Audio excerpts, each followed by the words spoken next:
Oui, donc bonjour. Je présume que le conseil d'arrondissement est en cours actuellement, donc je vais commencer. Bonjour, monsieur. Bonjour, mesdames, messieurs. Je me nomme Pierre Lessard-Blais. Je suis le maire de l'arrondissement et je déclare la séance du conseil d'arrondissement du 1er juin ouverte.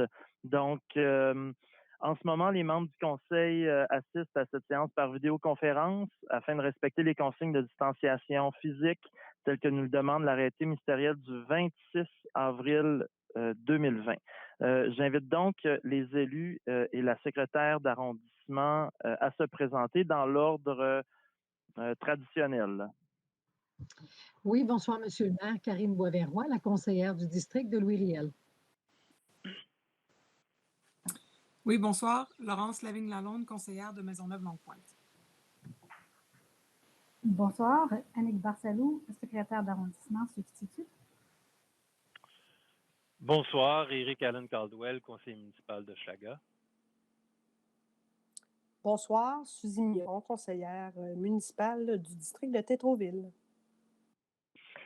Et nous avons aussi avec nous les directeurs de l'arrondissement ainsi que du personnel administratif. Il s'agit donc de M. Serge Villandré, directeur d'arrondissement, Pierre-Paul Savignac, directeur de l'aménagement urbain et des services aux entreprises, Pierre Morissette, directeur des travaux publics, Patricia Plante, directrice culture, sport, loisirs et développement social, Julie Bellemare, chargée de communication. Au bureau des élus de l'arrondissement, nous avons Marie de Pelletot-Paquette, Laurent Richer-Beaulieu, Catherine Barbeau, Geneviève Guérin et Mathieu Labelle. Nous n'avons pas, Madame Barsalou, si vous pouvez me clarifier la situation, on n'a pas de représentant de nos postes de quartier ce soir. Est-ce que je me trompe? Madame Barsalou? Non, il n'y a pas de représentation de représentant du SPVM. D'accord. Merci beaucoup. On peut maintenant débuter avec les points inscrits à l'ordre du jour, soit 10.02, adopter l'ordre du jour de la séance du conseil d'arrondissement. Je propose, appuyé par Suzy Miron, d'adopter l'ordre du jour tel que présenté en ajoutant le point suivant, soit le point 40.09. Madame Barsalou? Donc, 40.09, remplacé pour les projets situés au 5500 rue Radisson, 3798 à 3800 rue Ontario-Est, 1620 rue Préfontaine, 2550 rue Elwyn et sur le lot projeté 6 362 851 sur l'avenue Bourbonnaire, la possibilité pour toute personne intéressée de se faire entendre par le conseil d'arrondissement relativement à une demande de dérogation mineure par une consultation écrite d'une durée de 15 jours. Le tout conformément à l'arrêté ministériel 2020-033 du 7 mai 2020. Merci beaucoup, Madame Barsalou. Au point 10.03, nous pouvons donc passer aux déclarations des élus et je propose qu'on suive l'ordre traditionnel des sièges dans la salle du conseil. Donc, on irait dans l'ordre de Madame Boisverrois, Madame Lavigne-Lalonde, moi-même, Monsieur Éric Allen Caldwell et ensuite Madame Miron. Madame Boisverrois, la parole est à vous. Merci beaucoup, Monsieur le maire. Alors, bonsoir à tous. Alors, quelques déclarations ce soir. J'aimerais commencer, Monsieur le maire, en souhaitant la bienvenue à nos nouveaux membres du comité consultatif d'urbanisme pour les années 2020 à 2022. Alors, nous avons eu une rencontre introductive de travail vendredi dernier en prévision du prochain CCU qui va arriver assez rapidement. Donc, les prochains membres qui seront avec nous, qui débutent leur mandat, il y a Madame Mylène Poirier, architecte, Madame Manon Otto, designer urbain, Monsieur Guillaume Marcoux, architecte, Madame Marilyn Desroches, urbaniste, Madame Chloé Cousineau, architecte paysagiste, ainsi que Monsieur Jean-François Charbonneau, architecte. Alors, ce sont les nouveaux membres permanents de notre CCU. Également, 3 membres suppléants seront de la partie lorsqu'il y aura besoin. Monsieur Marc-Olivier Champagne-Thomas, architecte, Monsieur Nicolas Letourneau, chargé de projet en architecture et patrimoine, ainsi que Madame Josée Roy, architecte et designer de l'environnement. Alors, ça promet bien, Monsieur le maire. Nous avons une belle équipe qui semble très dynamique pour ces prochains travaux du CCU. Donc, on a quand même beaucoup de dossiers importants dans l'arrondissement. Alors, on va commencer le travail bien rapidement. Autre déclaration également, vous savez que le 15 juin prochain est la journée qui est la journée mondiale dédiée à la lutte contre la maltraitance envers les aînés. Alors évidemment, cette année, la coutume va être un petit peu plus différente, évidemment. La table de concertation des aînés de l'île de Montréal n'est pas en mesure de faire des activités partout sur l'île de Montréal comme dans les années passées. Par contre, il y a quand même des choses qui s'offrent à nous. Entre autres, il va y avoir une infolettre de la table de concertation sur les statistiques, les réflexions et les témoignages relatifs à la maltraitance des aînés dans cette période tout particulière de la pandémie. Alors, lecture importante à faire. Également, il y aura un webinaire sur la COVID-19 et la maltraitance face aux aînés avec 3 acteurs importants, à savoir la ligne Aide Abus Aînés, l'Autorité des marchés financiers et le SPVM.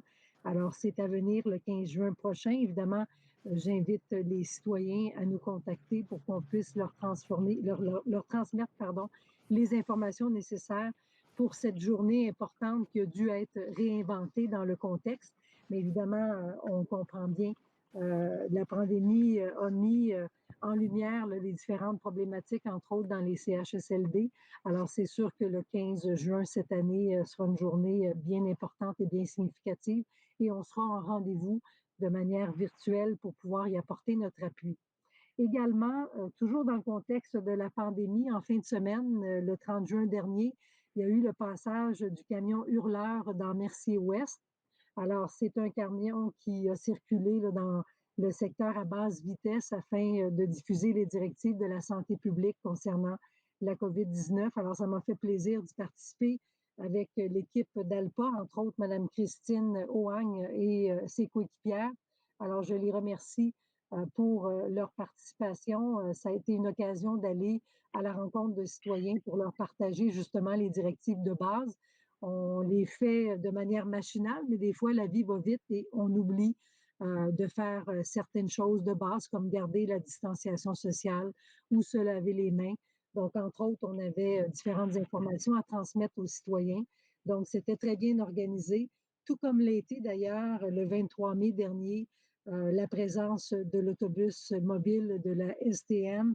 Donc, merci entre autres à Martin Saint-Onge et Martine Joyal du CIUS qui ont été là pour accueillir les citoyens qui venaient faire des dépistages. Alors, c'était vraiment très bien organisé. Je pense que de manière générale, je peux saisir l'occasion pour remercier là, tous les intervenants dans l'arrondissement, que ce soit ceux qui étaient au site mobile de l'autobus de la STM ou encore ceux qui sont au site fixe de Chauveau, au 54-55 rue Chauveau. Alors là aussi, lorsqu'on a eu la chance d'aller visiter, on a pu voir le professionnalisme des gens et vraiment, lorsque les citoyens arrivaient pour des tests de dépistage, ils étaient pris en charge sur tous les plans, là, autant au niveau clinique qu'au niveau moral, puisqu'il peut y avoir un stress là, autour de ça. Alors, je remercie tous les intervenants de l'arrondissement qui continuent leur bon travail à ce niveau-là. Et enfin, Monsieur le maire, dernier commentaire, dans l'ordre du jour ce soir, nous avons le dossier 4007 sur une demande d'autorisation du projet particulier PP 270268. Alors, il s'agit là, ce soir de rendre une décision sur une demande qui nous a été faite pour modifier un phasage qui était prévu au plan directeur de développement de 1999 pour réaliser de manière plus expéditive les phases 9, 10, 11 avant les phases 6, 7, 8 et ainsi déroger au règlement 99-134. Alors, on a bien sûr étudié au cours des derniers mois le dossier pour réaliser qu'il y avait des conséquences sur la vie des citoyens riverains, sur leur qualité de vie. Et les citoyens sont venus, bien sûr, nous mentionner leur opposition, soit durant le conseil d'arrondissement ou des conseils d'arrondissement, puisqu'ils sont venus à quelques occasions également lors des consultations publiques. Alors, nous aurons l'occasion ce soir de refuser cette demande d'autorisation pour le projet particulier. Et il me fait personnellement, bien sûr, plaisir de pouvoir appuyer les citoyens dans cette demande et ce parcours des derniers mois. Merci beaucoup, Monsieur le maire, et bonne soirée à tous. Merci beaucoup, Mme Boisverrois. J'imagine que cette déclaration va être très populaire chez certains citoyens. à cause des derniers points que vous avez abordés. Donc, on continue dans l'ordre régulier des sièges de la salle du Conseil. Donc, Madame Lavigne-Lalonde, la parole est à vous. Oui, bonsoir. Merci, Monsieur le maire. Bonsoir à tout le monde. Très rapidement, là, ce soir, juste pour vous vous partager en fait une nouvelle qu'on va annoncer dans le cadre du conseil de ce soir, d'un vote qu'on va prendre en fait. C'est vraiment pour favoriser la reprise des activités commerciales, encourager l'appropriation de l'espace public durant l'été et aussi respecter là, les règles de distanciation physique qui nous sont demandées là, par la santé publique, on a décidé à l'arrondissement d'annuler tous les frais qui sont habituellement exigés pour l'aménagement des cafés-terrasses. Donc, ça va devenir gratuit là, pour les commerçants d'occuper le domaine public pour toute la saison estivale 2020. Donc, c'est pour les cafés-terrasses, pour les placotoirs, pour du mobilier amovible, des étagères pour certains produits. C'est un règlement qu'on va adopter aujourd'hui. Et celui-là va être, en fait, cette gratuité va être offerte évidemment à ceux qui détiennent déjà un permis ou à ceux et celles là, qui vont en faire la demande.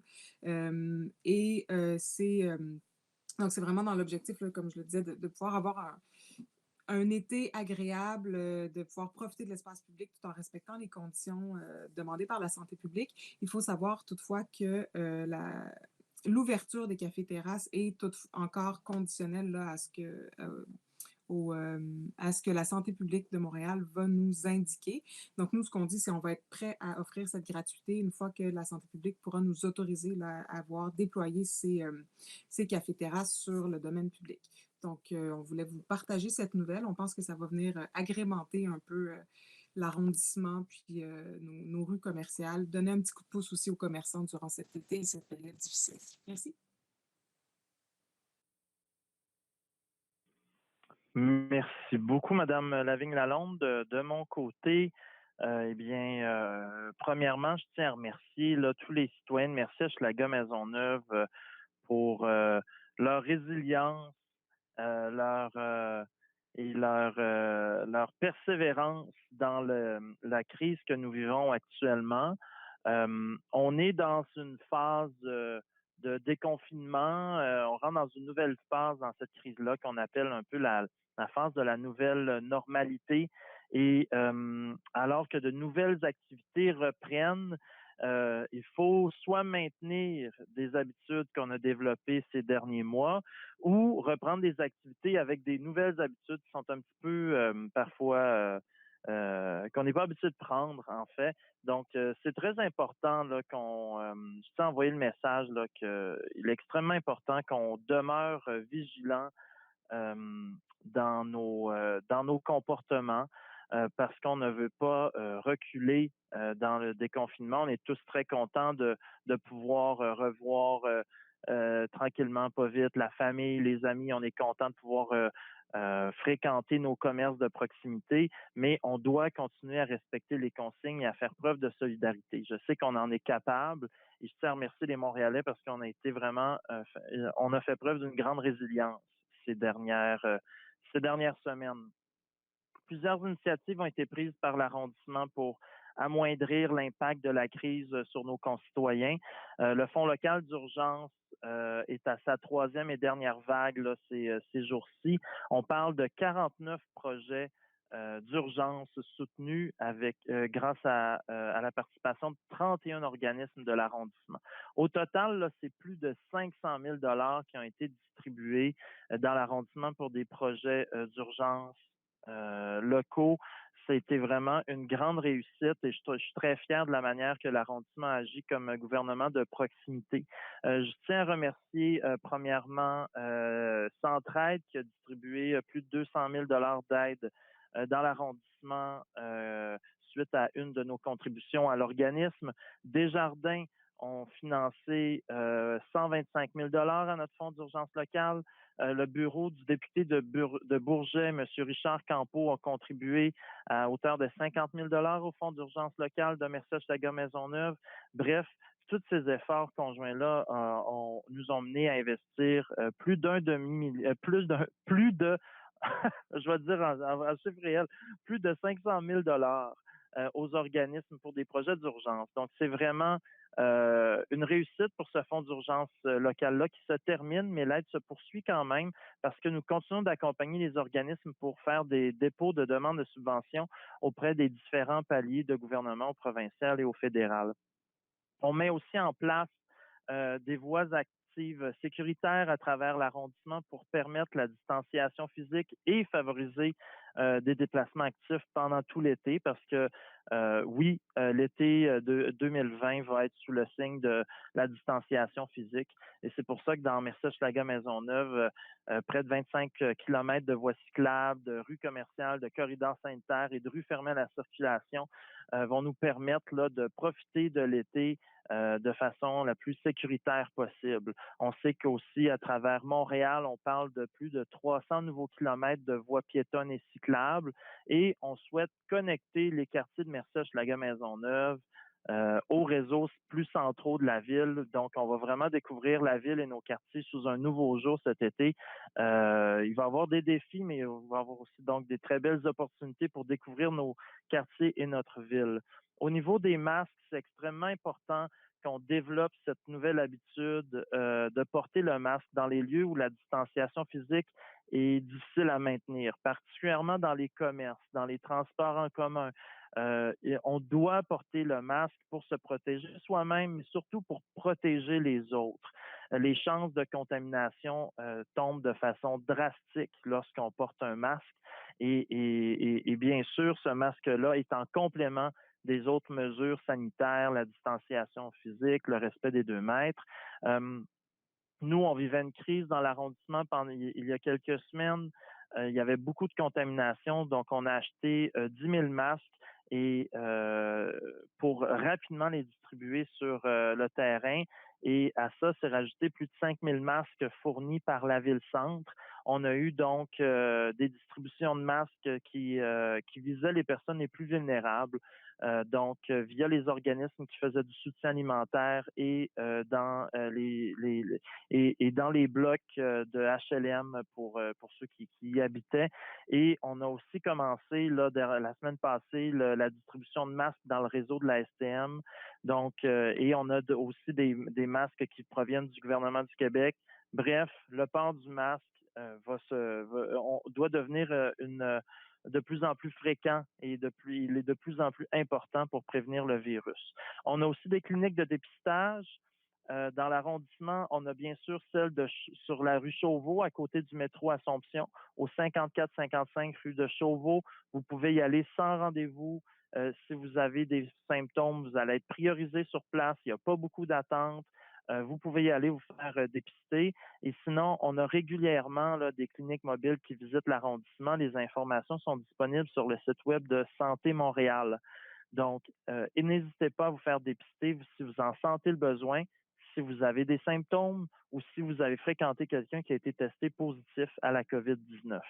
Et au niveau des commerces, on a lancé là, notre campagne de sociofinancement qui était une campagne de soutien aux commerces locaux via l'achat de certificats cadeaux.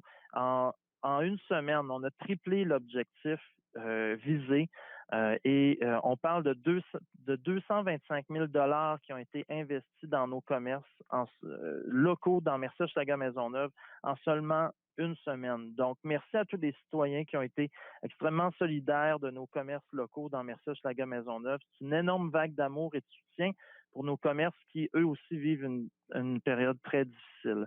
Et on le sait, on a la réouverture des commerces avec devanture extérieure depuis le 25 mai. Et c'est très important qu'à l'intérieur de ces commerces-là, les commerçants comme les citoyens respectent les mesures de sécurité. Si vous voyez des problèmes, vous pouvez en parler avec les commerçants et c'est la CNESST qui est responsable de la mise en place des mesures spéciales dans les commerces.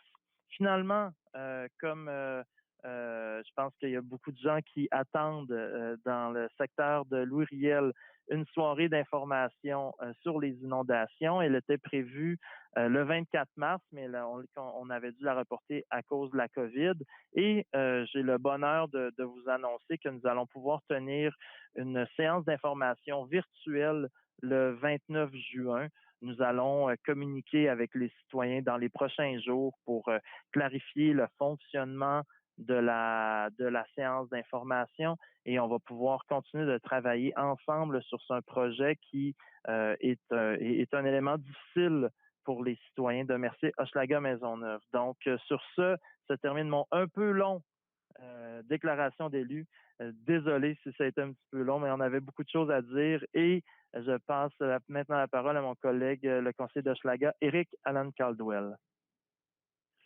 Merci beaucoup, Monsieur le maire. Ben moi, je vais faire un très court point, juste pour vous dire comment je suis fier de voter le point 30.01 ce soir au conseil d'arrondissement, où il y aura des travaux d'infrastructure sur la rue Saint-Germain, entre la rue Ontario et Adam.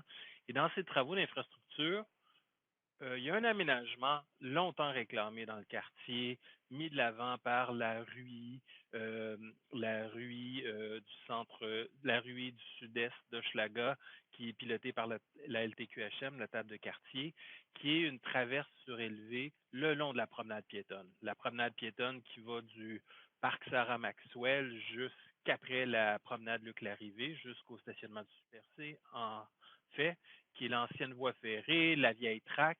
Eh bien, on veut sécuriser l'ensemble des accès tant au parc Hochelaga, tant pour aller au parc Hochelaga que pour traverser le quartier. Ça fait partie de la vision famille du pôle pour le parc Hochelaga. Donc, on est très confiant. Petit à petit, avec des aménagements comme ça, tout au long de la vieille traque, il y a quelques années, il n'y avait aucun passage sécurisé. Là, petit à petit, on les fait tous un par un. Donc, je suis très fier. On va voir ça apparaître sur la rue Saint-Germain dès cet été.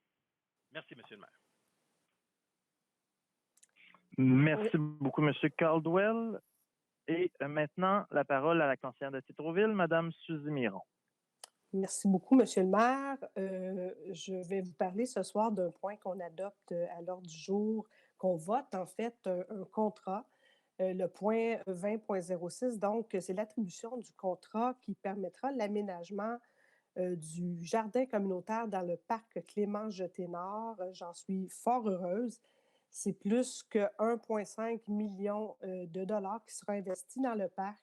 Donc, pour aménager les sentiers qui traverseront le parc de part en part, mais non seulement ça, surtout le jardin communautaire où on retrouvera vraiment plus de jardinets. Il y en aura plus de 160 jardinets qui pourront accueillir les jardiniers qui étaient en partie, entre autres, au Jardin Souligny, là,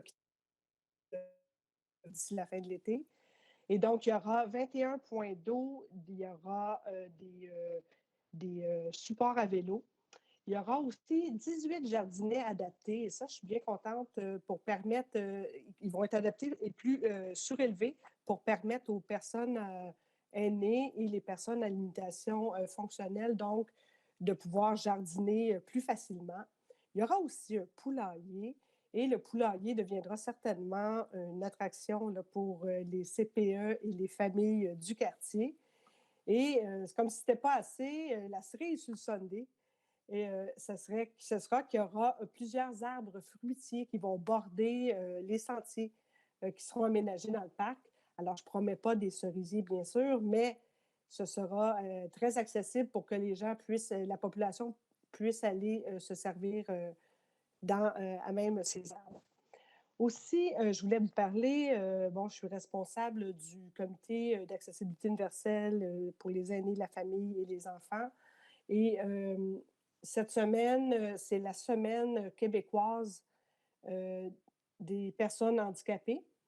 Et donc, en ces temps de pandémie, je voudrais sensibiliser nos citoyens à faire preuve de patience parfois et de compréhension envers les personnes qui ont peut-être besoin de quelqu'un pour les accompagner. Donc, il ne faut pas juger parfois trop rapidement quand on aperçoit quelqu'un qui est accompagné parce que, bon, cette personne est peut-être handicapée et a sûrement besoin d'aide.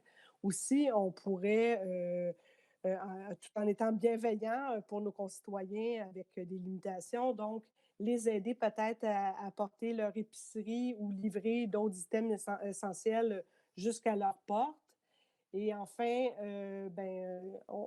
si c'est possible de transmettre de l'information fiable, parfois qui circule dans le quartier, mais que ces personnes-là n'ont pas nécessairement accès ou que c'est difficile pour elles d'aller les chercher. Donc, de transmettre ces informations-là quand on sait qu'un voisin ou une voisine est incommodé, donc vit une situation de handicap.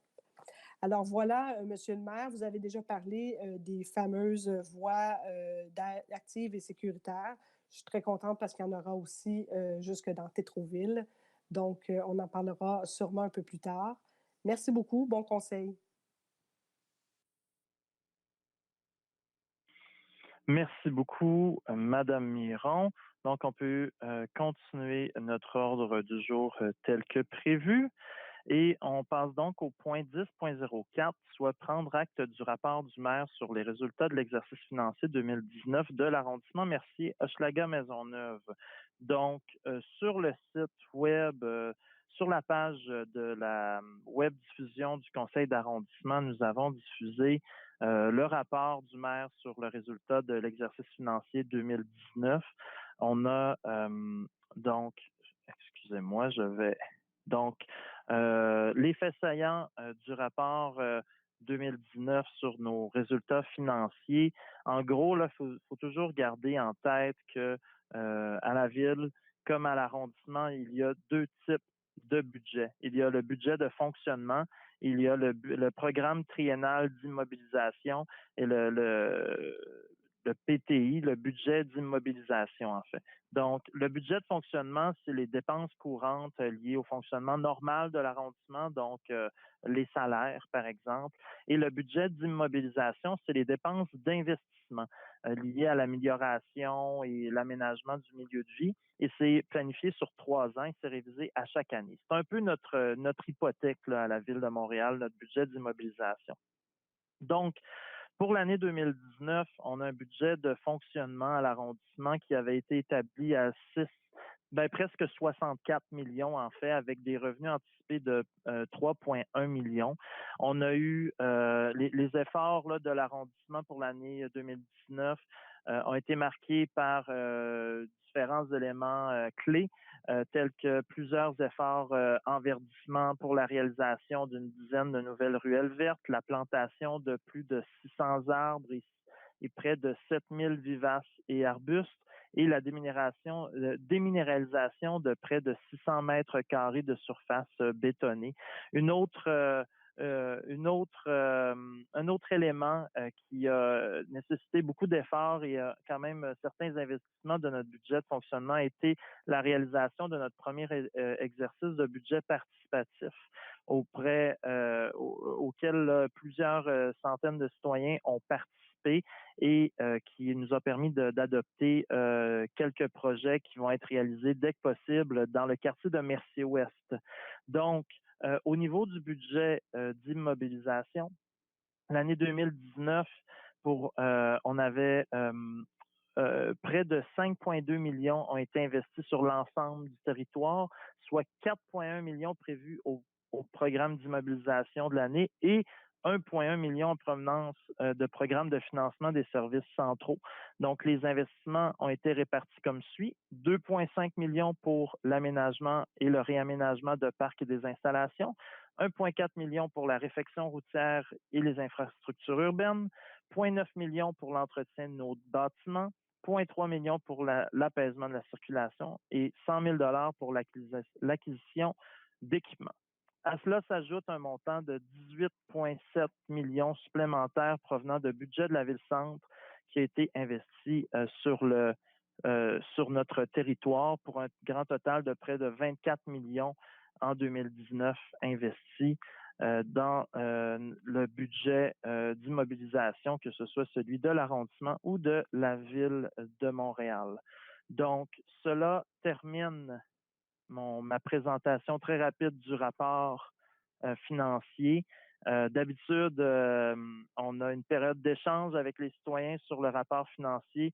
La situation actuelle rend la chose difficile à cause du conseil virtuel. Toutefois, si vous avez des questions sur les enjeux financiers de l'arrondissement, n'hésitez pas à m'écrire à mon courriel personnel ou à nous écrire au prochain conseil d'arrondissement. Il va nous faire plaisir de vous répondre davantage en détail. Donc, on peut maintenant continuer l'ordre du jour. Le point suivant, 10.05 et 10.06, sont les périodes de questions des citoyens sur les dossiers inscrits à l'ordre du jour et les questions d'ordre général. Donc, comme d'habitude, ce sera notre directeur d'arrondissement, M. Serge Villandré, qui lira les questions des citoyens qui seront répondues par moi-même ou un des conseillères de ville de l'arrondissement. Donc, M. Villandré, on peut commencer avec la première question. Bonsoir, c'est une question de M. Lucien Pigeon. Le temps est venu de la lucidité. Les crises climatiques et pandémiques sont le résultat de gouvernance sans principe, de dirigeants politiques qui refusent de dépenser de l'argent pour éviter des catastrophes qui ne se produiront probablement pas pendant leur mandat.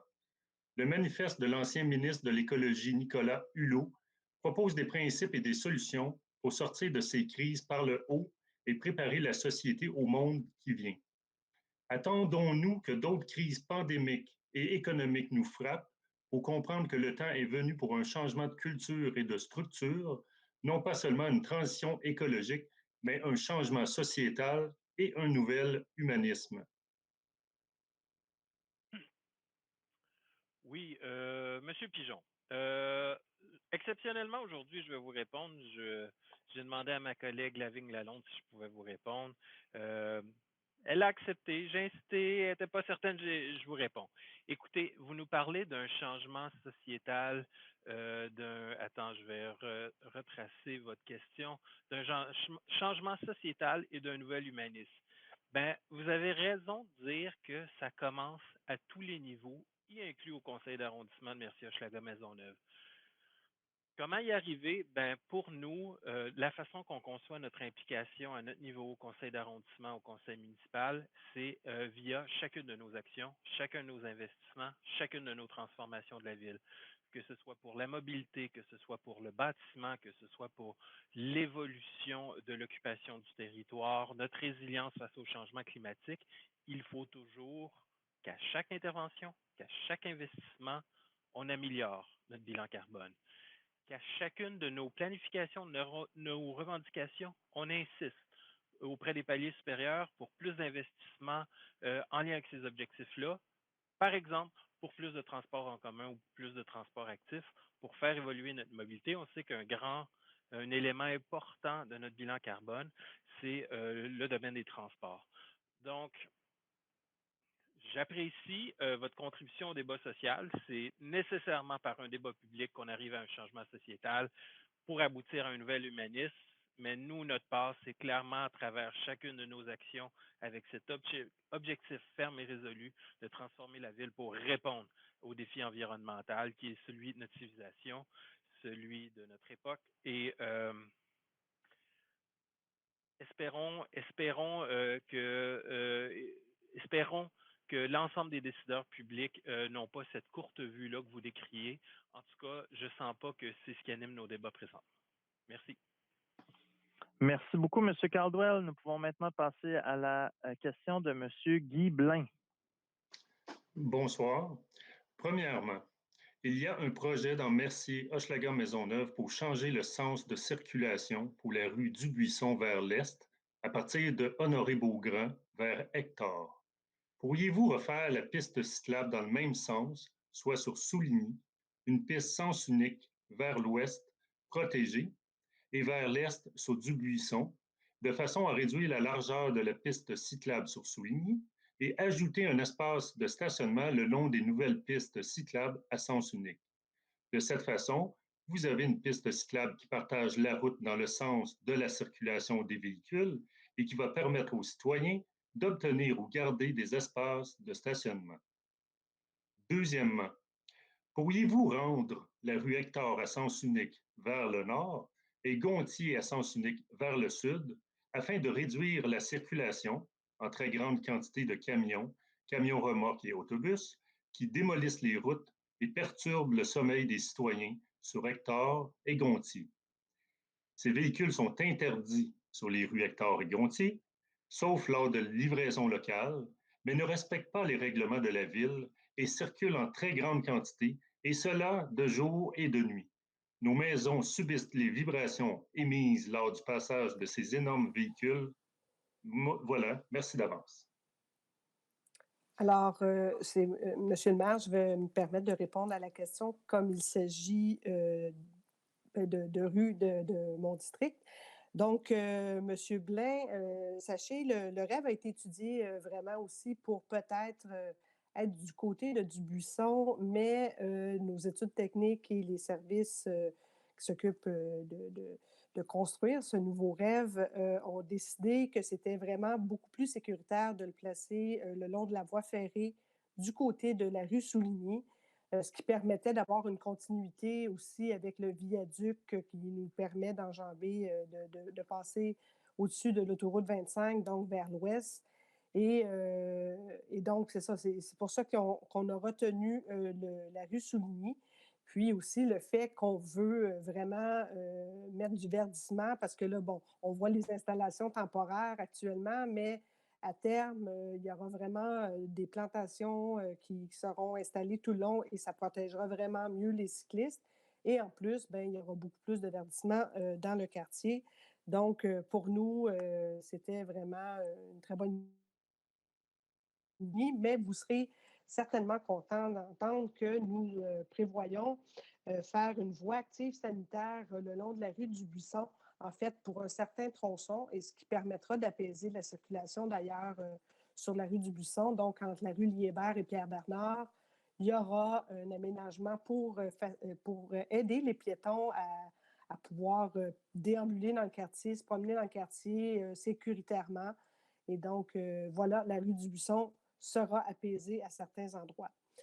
Pour votre deuxième question qui concerne la rue Hector, les rues Hector et Gontier, écoutez, ça a déjà été réfléchi, on y a déjà pensé. Et évidemment, de juste mettre un sens unique, ça ne serait pas suffisant dans le sens que la rue deviendrait encore plus large et donc il y aurait probablement une augmentation de vitesse des véhicules qui y passent, qui y transitent. Donc, il faudrait que ce soit accompagné de d'autres mesures et c'est ça qui sera peut-être à étudier. Donc, ce que je vous propose, c'est que je vais demander à ce que le dossier soit envoyé au comité de mobilité. Et donc, on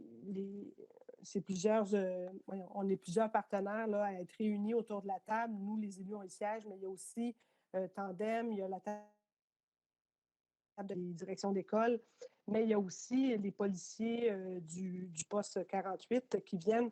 Et d'ailleurs, on pourra le suggérer d'aller faire peut-être un tour pour vérifier si les véhicules qui y transitent, dont les camions et les autobus, de faire une vérification là-dessus, mais quand même, ils vont se pencher sur la possibilité, peut-être éventuellement, de mettre les rues Hector et Gontier en sens unique. Donc, on retient votre suggestion et on va la transmettre au comité de mobilité. Merci. Merci beaucoup, Madame Miron. On peut maintenant passer à la question suivante. La question de Madame Josiane Letourneau. Bonsoir. Comment pouvons-nous empêcher la mise en sens unique vers l'est de Gustave Blot? Pourquoi n'avez-vous pas répondu à nos nombreux courriels? Quand et comment a été adopté ce projet? Vous deviez nous revenir avant le Conseil d'avril, ce qui n'a pas été fait. Une pétition signée par tous les résidents vous a été envoyée. Pourquoi ignorer la volonté des résidents? Oui, bonjour, Madame Letourneau. J'espère que vous allez bien. J'espère que vous pouvez visionner le conseil actuellement parce que je sais qu'il y a eu des petits problèmes techniques en début de conseil. Sincèrement désolé à tous les citoyens. C'est encore parfois un peu imparfait nos ajustements à la crise, mais on m'a dit que c'était maintenant fonctionnel. Donc, écoutez, je pense que on est devant un cas où est-ce que rencontrer en personne les citoyens nous aiderait parfois c'est un bel exemple de rencontrer directement, où est-ce que rencontrer directement les citoyens peut-être faciliterait la situation, la communication. Là, je sens de la frustration de votre côté, un manque d'écoute.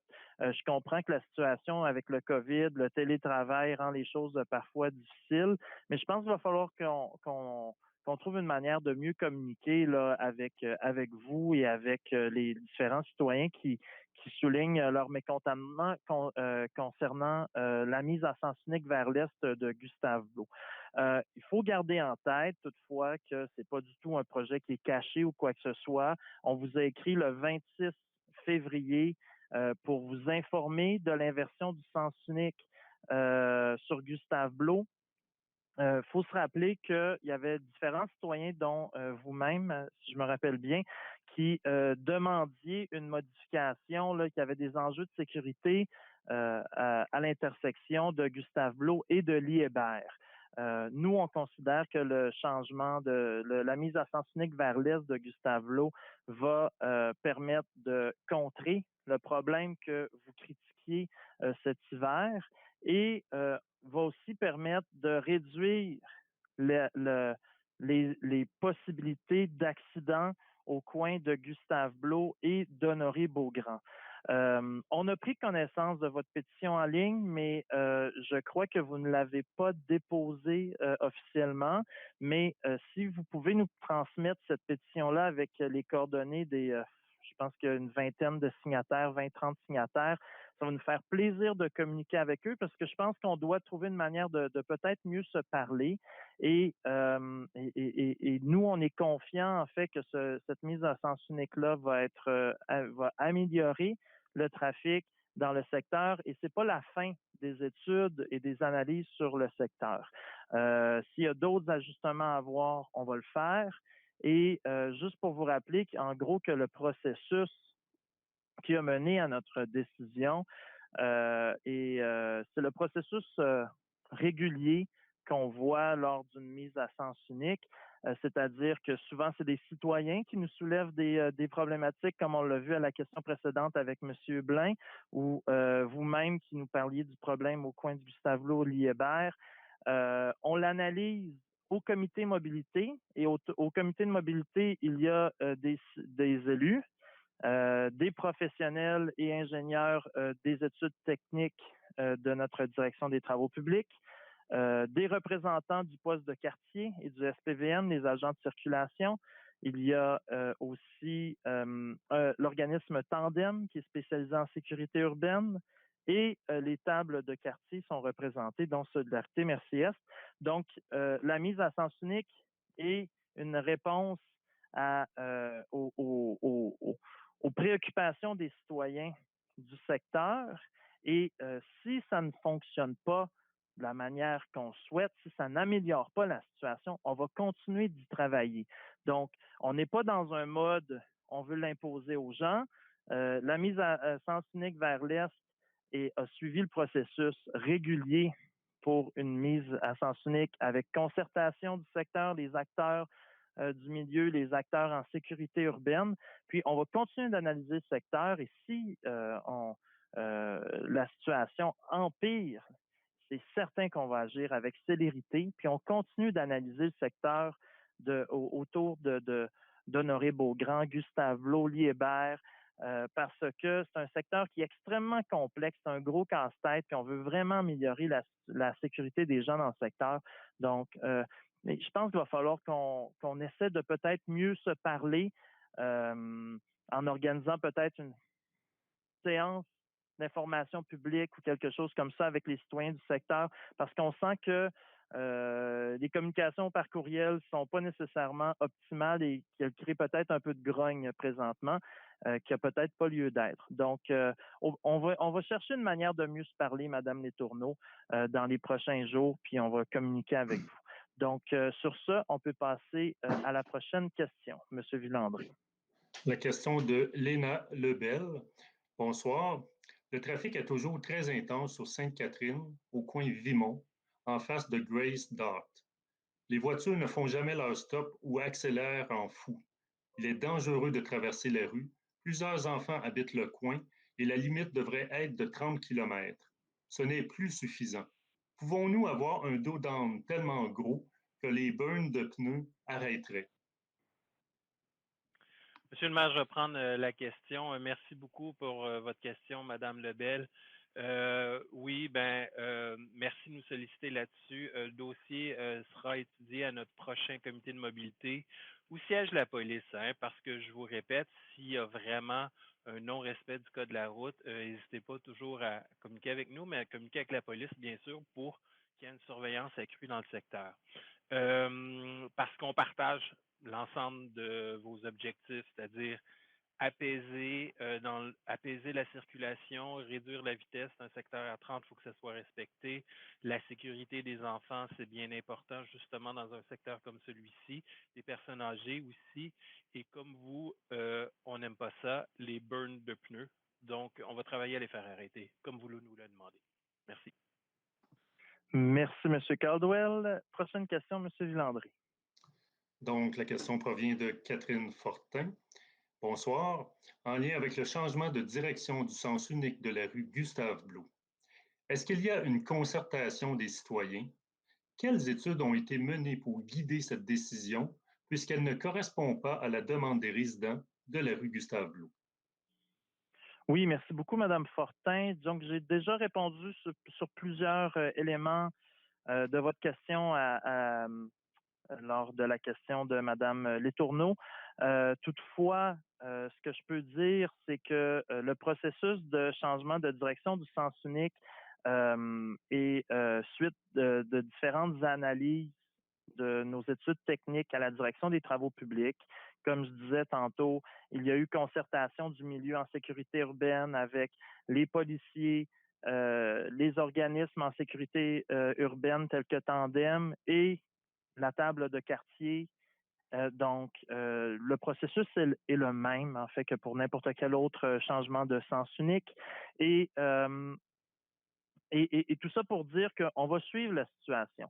On souhaite aussi amener des bandes cyclables sur Gustave-Blot qui vont contribuer à réduire la largeur de la rue.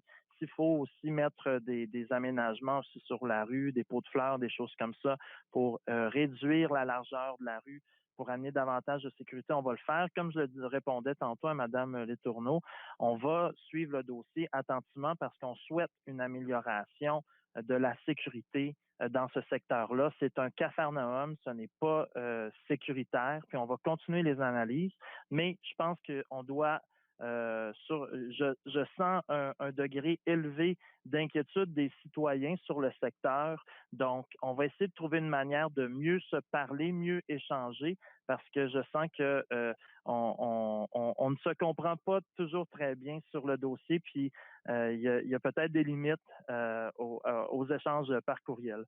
Donc, merci beaucoup, Mme Fortin, de vous impliquer dans un dossier pour la sécurité de nous tous dans le secteur Gustave-Blot et Honoré-Beaugrand. Prochaine question, M. Villandré.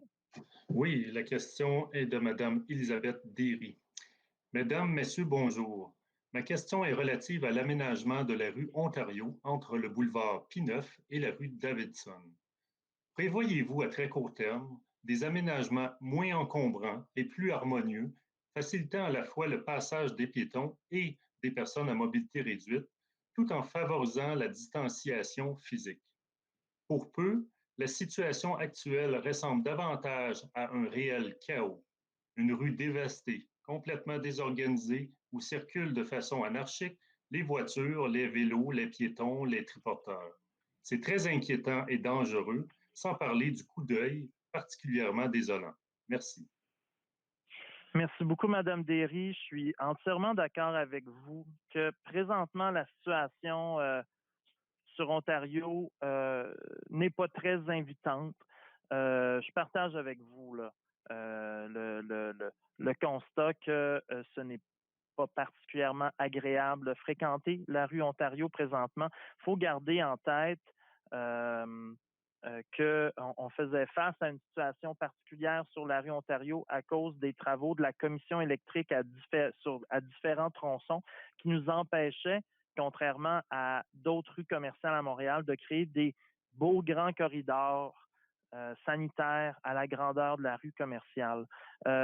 Toutefois, les travaux de la commission électrique vont se terminer dans les prochaines semaines, autour de mi-juin. Et oui, on prévoit à très court terme, idéalement dans le mois de juin, des aménagements plus harmonieux qui vont permettre de fréquenter la rue Ontario et pouvoir encourager nos commerçants de façon le plus agréable possible, dans une ambiance agréable telle qu'on la connaît dans Hochelaga Maisonneuve. Donc, on travaille à un plan présentement avec l'Association de commerçants, la SDC Hochelaga Maisonneuve. On a déjà fait beaucoup pour les commerçants d'Hochelaga Maisonneuve, entre autres avec notre campagne de sociofinancement. Il faut se rappeler qu'on est un des 2 premiers arrondissements de la ville de Montréal à avoir lancé une campagne de sociofinancement pour soutenir nos commerces locaux. 225 000 ont été directement dans les poches de nos commerçants suite à cette initiative-là, conjointe avec l'Association de commerçants, bien sûr, mais je suis très fier qu'on ait été très proactifs. Puis on va s'arranger pour que cet été, la rue Ontario soit agréable, qu'elle soit sécuritaire et qu'on puisse encourager nos commerçants pendant tout l'été. Et dès que possible, on va pouvoir faire une annonce là-dessus. On travaille encore les détails, mais idéalement, ça va avoir lieu d'ici la fin du mois de juin. Merci, Mme Derry, pour votre question. Monsieur Villandré. Question de Mme Marion Weinsbach à propos du parc Gennevilliers-La Liberté. Bonsoir. Ce matin, 1er juin, un camion est passé entre les marches du marché et la fontaine. Cela fait au moins 2 plaintes que je pose au 311. J'ai écrit à 2 reprises, ou même 3, à M. Lessard-Blais à ce sujet. J'aimerais savoir ce qui est fait pour régler cette situation très dangereuse et pourquoi, si le maire ne souhaitait pas rouvrir l'accès ouest au stationnement, pourquoi a-t-il été rouvert quand même? Monsieur le maire, oui, allez-y, M. Caldwell, désolé. Si vous voulez, je peux répondre parce que moi aussi, j'ai reçu des communications de Mme Weinsbach. Écoutez, la réponse claire à votre question, est-ce qu'on va fermer les accès véhiculaires pour sécuriser la place? Oui. On a reçu vos communications, on était en contact avec notre directeur des travaux publics, justement. Il y a eu une clarification sur qui allait faire quoi. Mais oui, ça sera fait. Il faut comprendre, l'an passé, il y avait une situation un peu particulière avec la navette autonome où il fallait garder une certaine voie accessible pour une sortie. Mais là, ce n'est pas le cas cette année. Donc, on va fermer les accès véhiculaires justement pour sécuriser la place. Merci de votre question. La réponse, c'est que oui, ça sera fait. Merci. Merci, M. Caldwell. Est-ce que le directeur des travaux publics est apte à nous donner un échéancier pour la fermeture de cette voie-là? Est-ce que c'est possible, M. Morissette? Oui, bonjour, Pierre Morissette, directeur des travaux publics. Oui, dans les quelques jours qu'on va être en mesure de fermer la place, soit par nos services ou soit en collaboration avec le CCSE. D'accord, merci beaucoup, M. Morissette. On me dit que Mme Boivin-Roy, conseillère de l'Ouriel, a des problèmes de connexion, donc, mais elle essaie de se reconnecter dès que possible à nos travaux actuellement. Donc, M. Villandré, prochaine question. Une question de M. Gaétan Mailloux. Bonsoir. Lors du conseil d'arrondissement du 3 février 2020, vous avez annoncé que les immeubles de 12 logements et plus ne seraient plus tenus d'avoir un nombre minimal de cases de stationnement, mais le stationnement devra être aménagé en souterrain ou couvert. Aussi, lors de réponses à nos questions concernant le problème des inondations à répétition sur la rue Cadillac, vous avez répondu que le problème était nos entrées de garage en pente. Comment pouvez-vous nous dire que le problème est nos entrées de garage en pente et en même temps permettre des garages souterrains dans la modification de votre règlement? Ceci nécessite une entrée en pente. Il y a contradiction évidente. Merci beaucoup, M. Mailloux, pour votre question. En fait, il y a 2 ajustements là, dans vos propos que je dois faire. Premièrement, je n'ai jamais dit que le problème des entrées de garage en pente était le seul problème aux inondations qu'on peut voir là, dans les quelques dizaines de résidences qui vivent des inondations dans le coin de Bossuet et Cadillac. Donc, ce n'est pas, il ne faut pas dire que les entrées de garage sont le seul problème. Tous les enjeux d'inondation qu'on vit présentement, c'est beaucoup plus complexe. C'est plus qu'une cause, c'est multifactoriel. Donc, peut-être qu'à un bon moment donné, j'ai donné l'impression que c'était seulement les entrées de garage le problème là, en pente, mais non, ce n'est pas que ça. C'est toujours multifactoriel. Il faut vraiment bien comprendre ça, parce que c'est souvent une combinaison de facteurs qui crée les inondations. Ça peut être en partie, oui, les entrées de garage en pente, mais aussi une canalisation qui n'est pas assez forte, un système de clapet qui n'est pas optimal à l'intérieur des maisons, une pompe qui est mal installée ou qui n'est pas installée, ou ça peut être aussi un aménagement de la voie publique qui est trop asphalté.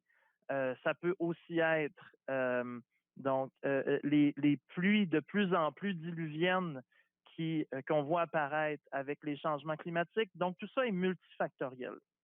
Deuxièmement, on ne peut pas comparer les garages souterrains qui sont construits de nos jours avec les normes de construction actuelles. Les normes de construction sont beaucoup plus élevées. C'est des garages communautaires aussi, là, donc les risques sont très, très différents. Donc, il faut pas, tant qu'à moi, il ne faut pas mélanger les pommes avec les oranges. Mais toutefois, ce que je vous dis, c'est qu'on continue à chercher des solutions pour réduire les risques d'inondation chez vous, chez vos voisins et dans le secteur. Et c'est pour ça qu'on va faire notre première séance d'information publique virtuelle qui va avoir lieu le 29 juin avec vous. On va envoyer on vous l'annonce ce soir, mais on va envoyer les courriels à tous les citoyens qui nous ont soulevé des problématiques. On va le diffuser publiquement. Et cette séance-là, ça va être la première fois là, qu'on va la tenir. Donc, il va falloir que vous soyez indulgents vers nous, mais on va vraiment ouvrir toutes les possibilités avec vous sur quels petits aménagements peuvent être faits rapidement pour réduire les risques d'inondation et qu'est-ce qui peut être fait à beaucoup plus long terme pour améliorer la qualité de vie dans le secteur puis réduire les risques à plus long terme. Donc, on va aborder ça avec vous le 29 juin avec grand plaisir. Monsieur Villandré? Oui, Monsieur le maire, question vous êtes de retour. Monsieur Désolé. Oui, allez-y, Madame Boisvert-Roy. Oui, allez-y. Merci beaucoup. Juste vous dire, je suis de retour là, depuis la question de Monsieur Mailloux. Cependant, je suis par téléphone parce que il semble y avoir un problème de connexion. Ironiquement, je suis au bureau, mais je ne sais pas, là, j'arrive plus à avoir la connexion sur l'écran. Donc, je serai avec vous pour la suite des choses par téléphone. Alors, je tente de reconnecter en attendant. Bien désolé. Merci beaucoup, Madame Boisvert-Roy. Lâchez pas, on est de tout cœur avec vous. Monsieur Villandré, prochaine question. Oui, une question de Madame Marie-Hélène Morin. Quand allez-vous revoir la réglementation par rapport à l'accès aux jardins communautaires? Une seule personne par jardin à la fois ne fait plus vraiment de sens maintenant que les parcs, jeux d'eau et garderies sont ouverts à tous. Oui, merci, Madame Morin. Mais écoutez, je vous comprends, puis je pense que c'est un message qui était clair là, à la fois de la santé publique, le docteur Arruda, comme le premier ministre Legault le disait. Le déconfinement va mener à des situations parfois frustrantes parce que lorsqu'on compare une activité avec une autre, on peut se dire que c'est pas toujours équivalent. Donc, je comprends bien là, je comprends que là, en rouvrant les jeux d'eau qu'on a annoncé seulement la semaine dernière, là, ça crée une certaine distorsion entre les consignes sanitaires qui sont implantées dans d'autres centres. Puis, je vous avoue que ce soit le gouvernement du Québec ou la Ville de Montréal ou l'arrondissement, on bouge tellement vite que parfois, la réglementation par catégorie d'activité n'est pas toujours la plus conséquente. Je comprends que c'est frustrant, mais on y travaille constamment pour ajuster constamment les normes, mais vous devez savoir que nous suivons les recommandations de la santé publique, que ce soit pour la réouverture des jardins communautaires, les buvettes dans nos parcs, les jeux d'eau, on suit constamment ces recommandations-là et il y a aussi toujours une gestion du risque. Donc, présentement, ce que je peux vous dire, c'est que les directives de la santé publique sont claires et recommandent la présence d'une seule personne à la fois par jardinet. Donc, nous, on s'en remet à leur expertise. On a des échanges. Nous aussi, on sent parfois que lorsqu'on a pris une nouvelle décision, mais c'est pas toujours extrêmement conséquent avec toutes les autres catégories d'activités, mais on doit le comprendre parce qu'on agit quand même très vite pour réouvrir certaines catégories d'activités. C'était très important pour nous de réouvrir les jardins communautaires. Les citoyens l'attendaient, ils nous écrivaient beaucoup. Donc, on l'a fait le plus rapidement possible en respectant des consignes sanitaires claires. Mais bref, on continue de se référer à la santé publique, puis on échange avec eux. Donc, je comprends bien votre commentaire, puis une certaine frustration, je la comprends, mais on fait ce qu'on peut toujours main dans la main avec la santé publique. Monsieur Villandré? Oui, une question de M. Frédéric Chabot. Quand est-ce que le parc Joseph-Octave Villeneuve et la piste cyclable Notre-Dame seront aménagés? Il manque de bancs, plates-bandes végétales et de lampadaires. Les piétons marchent dans la piste cyclable. Il faudrait un sentier piéton. Les gens apprécient beaucoup cet espace et reçoivent beaucoup de trafic, mais il n'est pas pratique ni mis en valeur. Merci. Oui, Monsieur le maire. Écoutez, merci pour votre question. On reconnaît tous qu'il doit y avoir un réaménagement de cet espace-là. La piste cyclable qui a été dessinée à une autre époque, qui était plus conçue pour la promenade, qui n'est pas tout à fait adaptée à la situation d'aujourd'hui. Un lien piéton qui manque, une mise en valeur des espaces verts, de l'éclairage. Donc, c'est pour ça, entre autres, qu'à la Ville de Montréal, on a adopté avec Québec, avec le gouvernement du Québec, la ministre Rouleau, la déclaration sur la mise en valeur du corridor Notre-Dame dans la déclaration de l'Est. Donc, on travaille pour cette grande vision-là pour redonner un lustre aux fonctions de mobilité durable dans l'ensemble du corridor. Ça passe beaucoup par le lien de transport collectif, justement, qu'on est en train de planifier. Donc, on reconnaît qu'il y a des interventions qui vont devoir être faites. On n'a pas d'échéancier à vous donner. Je vous dis quand même que cette année, il y aura quand même des retouches qui seront faites à la piste cyclable, là où elle est très peu fonctionnelle, là, elle est trop tout croche ou avec trop de dénivelé, où il y a des accumulations d'eau dans la piste cyclable. Donc, il y aura quand même des travaux d'entretien majeurs cette année, mais à terme, on sait qu'il faut redessiner, réaménager l'espace, puis c'est une de nos priorités. Alors, ça, c'est à venir. Merci. Monsieur Villandré? Une question de Mme Suzanne Lavoie.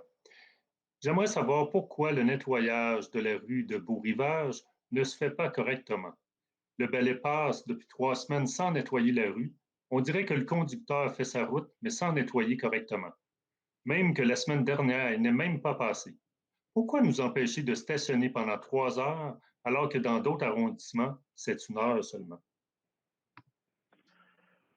Oui, merci beaucoup, Madame Lavoie, pour votre question. Je suis content que vous la souleviez parce que c'est quand même un enjeu d'arrondissement, là, la propreté, le nettoyage du printemps. Premièrement, pour votre cas bien précis, moi, ce que je vous conseille, c'est de contacter le 311 que ce soit le 311 en ligne ou le 311 par téléphone lorsque vous voyez des problématiques. Si vous voyez qu'il y a un travailleur qui est passé puis que le travail a mal été fait, contactez le 311. Puis si ça ne fonctionne pas, le 311, vous pouvez continuer de nous écrire au bureau des élus, mon courriel personnel, pour suivre ces problématiques-là. Mais on doit être clair, là, on est encore en rattrapage du ménage du printemps présentement et que le COVID a créé différents enjeux.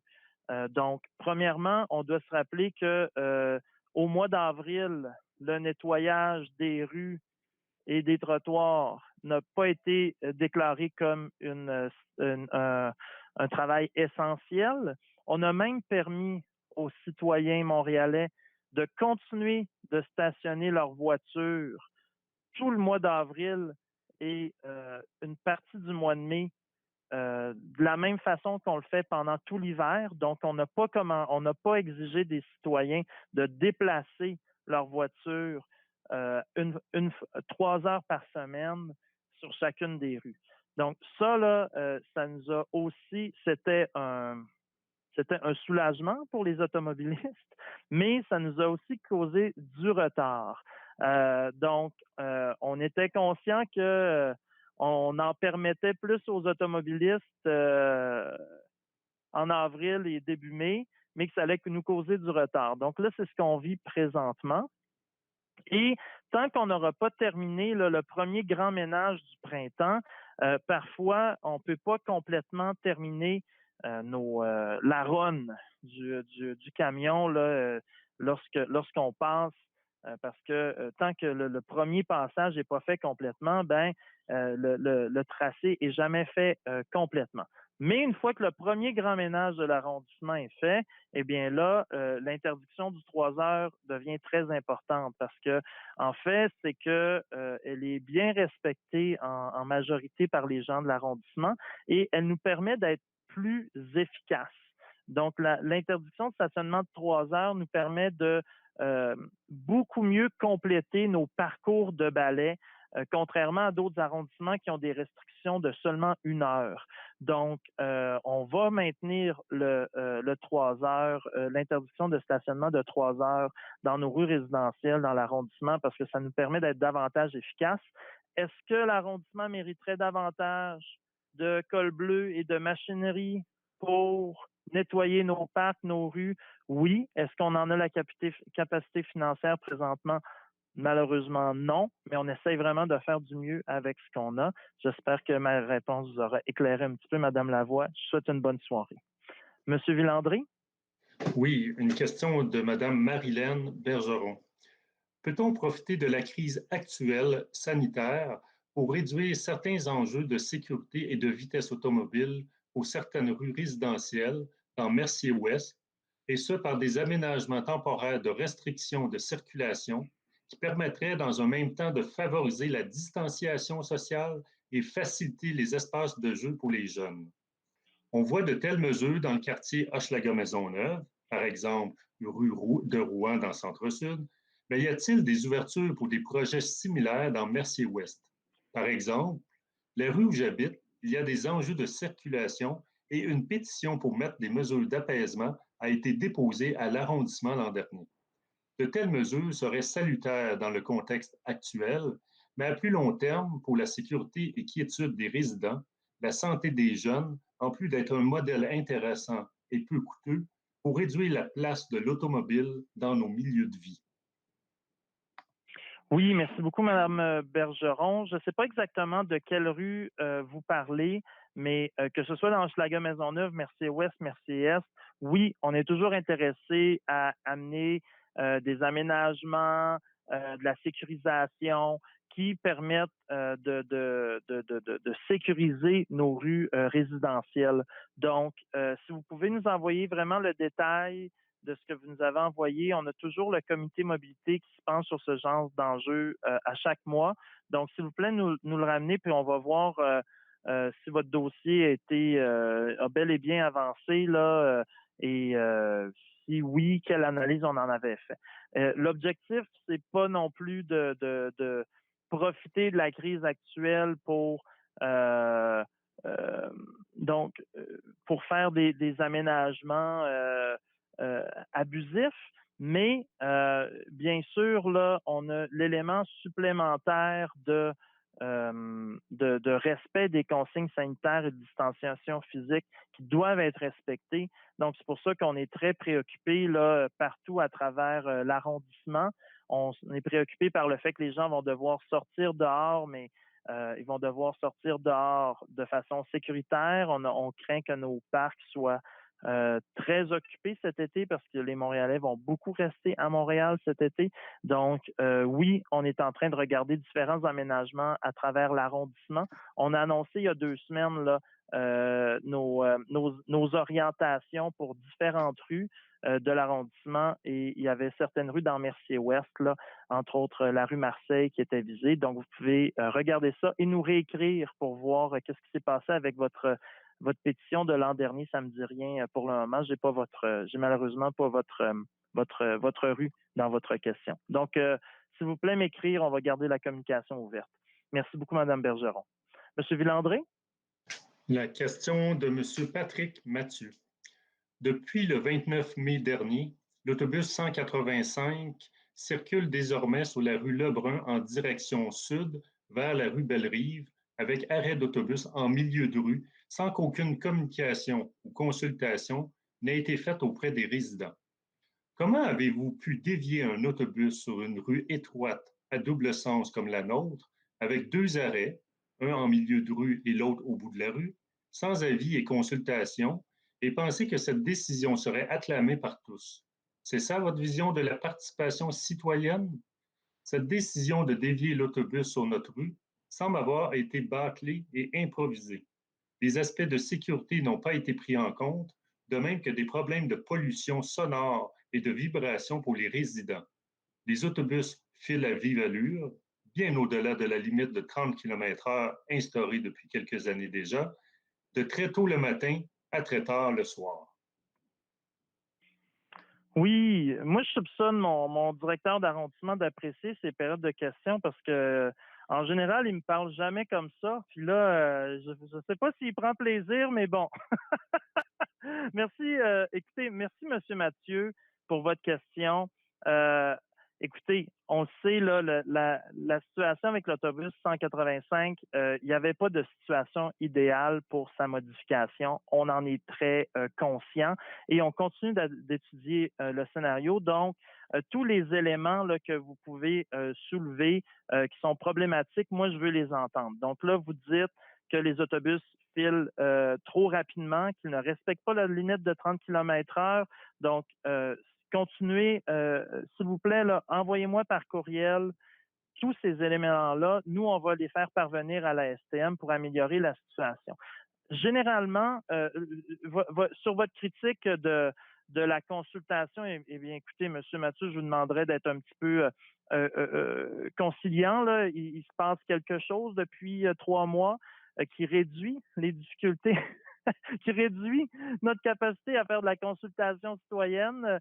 Le COVID-19 rend les choses très difficiles, donc on essaie du mieux possible de maintenir le lien avec le citoyen. Le conseil d'arrondissement ce soir virtuel en est un bon exemple, mais soyez pas trop dur avec nous. S'il vous plaît. Et non, on ne s'attendait pas à ce que cette décision-là soit acclamée par tous parce qu'on est conscient que parfois, on fait face à 2 situations, une pire et une moins pire, mais parfois, il n'y a pas de bonne solution, malheureusement. Pour ce qui est des travaux, des avis publics, généralement, la STM fait ces avis publics-là. On ne sait pas pourquoi ça n'a pas été fait. On va faire le suivi avec eux parce que généralement, on communique ces modifications-là. La STM communique ces modifications-là, mais je vais m'assurer cette semaine qu'il y a une communication publique pour clarifier les choses aussi là-dessus. Donc, j'espère que je réponds un peu à vos questions, M. Mathieu, et tous les éléments problématiques, s'il vous plaît, envoyez-les nous. On va les transmettre à la STM pour s'assurer que les nuisances soient les moins importantes possibles. Puis on continue à suivre le dossier. Si on trouve de meilleures solutions, ben, on va le faire aussi. Donc, merci, M. Mathieu, pour votre question. M. Villandré? Une question de M. Marc-Antoine Jean. Avez-vous envisagé mettre un feu de circulation prioritaire pour les virages vers l'ouest pour les automobilistes circulant sur Honoré-Beaugrand vers le nord afin de désengorger la circulation lors des heures de pointe? Merci, M. Jean, pour votre question. Elle me semble très pertinente. Il manque juste un petit élément. Je ne sais pas de quel coin de rue vous parlez sur Honoré-Beaugrand. Donc, s'il vous plaît, écrivez-moi par courriel pierre.lessardblais avec un trait d'union, pierre.lessardblais@commercialmontréal.ca pour clarifier votre question. On va vous répondre. Et s'il faut, on va faire cheminer l'enjeu là, à notre comité mobilité. Merci, M. Jean, d'avoir pris le temps de nous écrire. M. Villandré? Question de M. Normand Roy. Le changement de sens de la circulation de Gustave Blot est le premier changement selon votre plan 2020 annoncé le 4 mai dernier. Il a été simplement annoncé et non adopté. Avez-vous l'intention de nous consulter ou de nous imposer les changements que vous dites plus loin dans votre courriel passé en bloc? Oui, écoutez, Monsieur Roy, je sais que Monsieur Beaulieu de mon bureau vous a écrit un courriel plus tôt aujourd'hui, que vous lui avez réécrit, que vous êtes en communication. Et en gros, le changement de sens a, oui, déjà été adopté par le Conseil, donc ils vont entrer en vigueur cet été. Et comme je disais tantôt à Madame Letourneau, on suit le dossier, on continue de faire des analyses dans le secteur d'Honoré Beaugrand, de Gustave Blot, de Lee Hébert pour améliorer la sécurisation. Et on va faire un suivi rigoureux de ça. Et on partage la priorité qui est d'améliorer la sécurité des résidents et des gens qui marchent à pied dans le secteur. C'est un secteur qui est trop difficile pour les piétons, c'est un secteur qui est trop dangereux. Puis si on voit des améliorations possibles, ben on va le faire le plus rapidement possible. Donc, on ne va pas lâcher sur ce dossier-là. On va continuer à le suivre, puis on va prendre vos feedbacks, M. Roy, pour améliorer le plus possible nos interventions. Merci beaucoup pour votre question. M. Villandré. Une question de Mme Myriam Chamsi. Récemment, nous avons eu une évaluation des rues Bossuet et Rosemont. Pourriez-vous, s'il vous plaît, nous indiquer la date prévue des travaux de correction? Tel que j'ai essayé d'expliquer à maintes reprises, plusieurs facteurs contribuent à notre problème d'inondation récurrent, soit des puisards qui étaient non entretenus et dont la capacité de drainage est sous-optimale. De plus, depuis les travaux effectués sur notre rue en 2017, l'eau s'accumule non dans la rue, mais devant notre maison et cause des inondations significatives. Je déplore que la Ville suggère à ses citoyens de trouver des solutions temporaires en prétextant qu'elle n'a pas le temps ni le budget nécessaire pour effectuer des travaux qui sont considérés de trop grande envergure. Afin d'éviter le scénario de l'année passée, où les employés de certains départements impliqués ne pouvaient se déplacer en hiver, il serait judicieux de compléter les évaluations et les travaux d'ici la fin de cet été afin d'éviter une 4e inondation. Oui, merci beaucoup, Madame Chamsi, pour votre question. Sur Bossuet et sur Rosemont, on vote ce soir un contrat pour des travaux de correction de drainage sur le boulevard Rosemont avec un ajout d'un autre puisard qui seront réalisés dans le cadre d'un contrat de PRR. Donc, c'est pas une solution magique, mais comme tantôt j'essayais de l'expliquer encore une fois à Monsieur Mailloux, les inondations sont souvent causées par plusieurs facteurs. C'est multifactoriel, puis on espère que ces travaux-là vont un peu améliorer la situation. Sinon, on va continuer on va continuer à travailler avec vous. Lorsqu'on fait des inspections auprès des citoyens, on sait que les travaux qu'on demande sont requis par soit un règlement, soit le code de construction. Donc, c'est important de les suivre.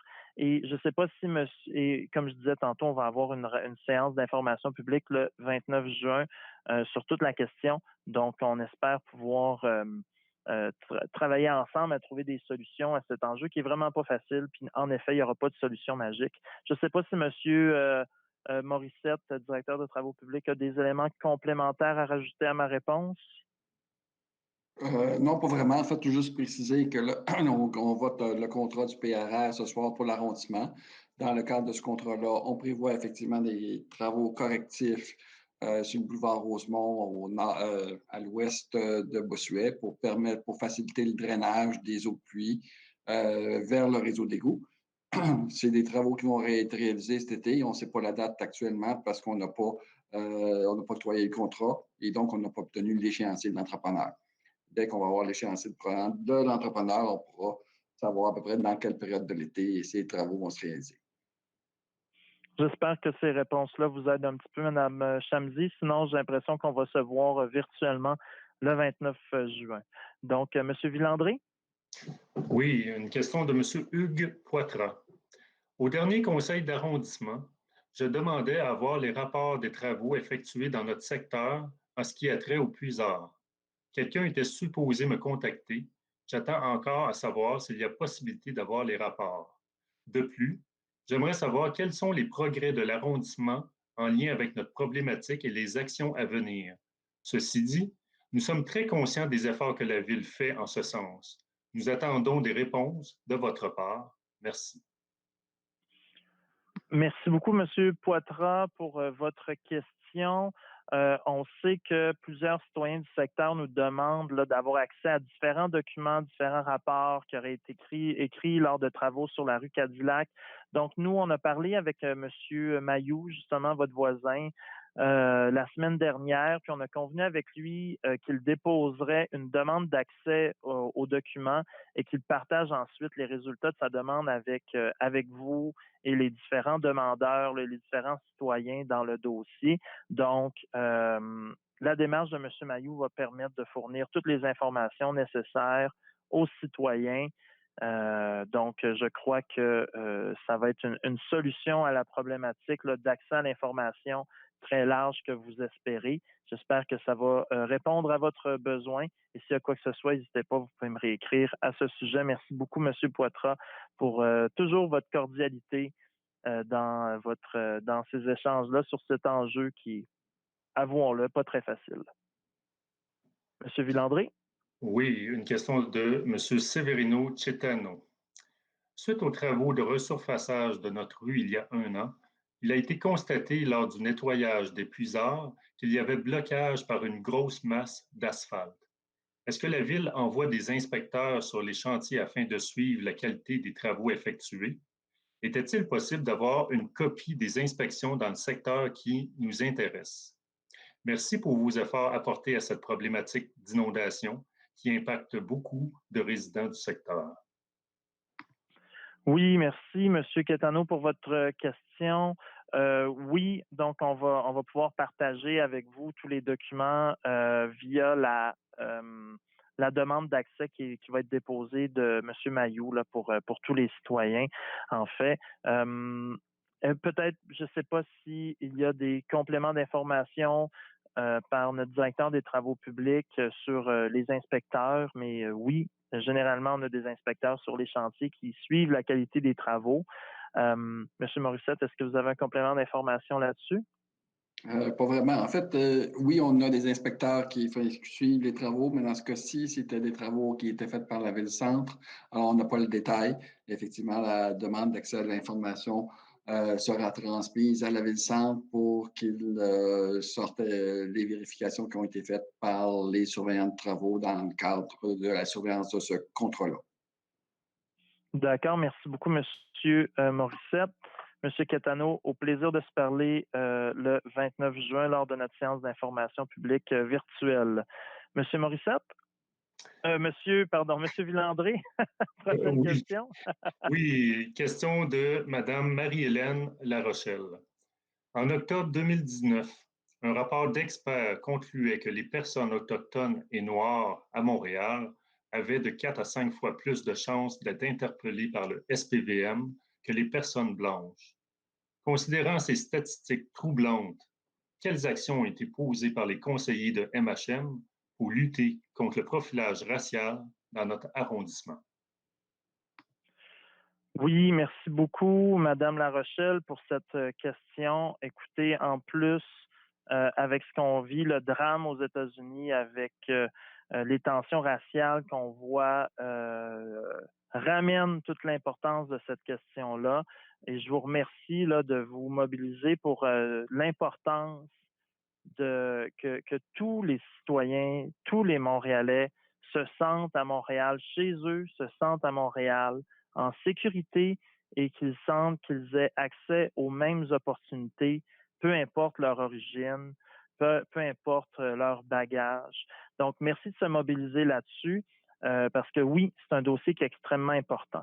Je dois clarifier que c'est un dossier qui n'est pas nécessairement traité en arrondissement, même si nous, les conseillers, on est très préoccupé par cet enjeu-là. C'est un dossier qui est traité à la Ville-Centre avec, entre autres, là, Mme Rosanie Filato, qui est responsable de la sécurité publique au comité exécutif de la Ville de Montréal. C'est vraiment à cet endroit-là que ce type d'enjeu-là est vraiment travaillé de façon vraiment très active. Nous, bien sûr, on a en arrondissement des contacts réguliers et fréquents avec nos postes de quartier, mais ça demeure que c'est un enjeu qui nous préoccupe. Puis, je vais quand même, lors de mes prochaines conversations, là, souligner l'importance de cet élément-là à nos